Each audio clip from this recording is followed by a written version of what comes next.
Kita sama-sama nak cari sale, sama-sama nak cari orang yang jual atau membeli properti. Kadang-kadang saya buat iklan pun, tim saya buat iklan dapat owner yang sama.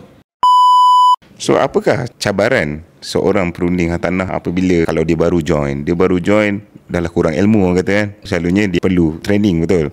Selalunya apakah cabaran seorang perunding hartanah dalam industri hartanah ni lah? Cabaran dia sudah pasti ya. Sekarang ejen hartanah saya rasa dah yang berdaftar saja 80,000 lebih. 80,000 orang Di Malaysia ni? Di Malaysia ni yang secara sah, jika setiap perunding hartanah ada nombor badan dia, kita panggil rent tag lah. Okay. Nombor rent kita panggil lah dalam bahasa Okay. mudahnya.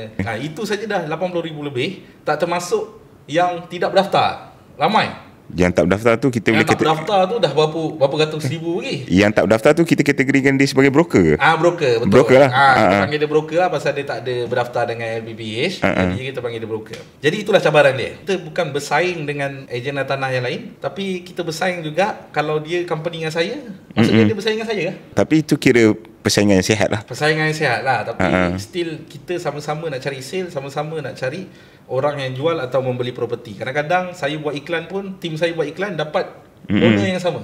Okay. Rumah. Jadi kat situ kita bersaing. Jadi cabaran dia kalau Haji cakap tadi, so cabaran dia adalah persaingan. Betul. Persaingan dengan market semasa. Market semasa ni dari segi ekonomi.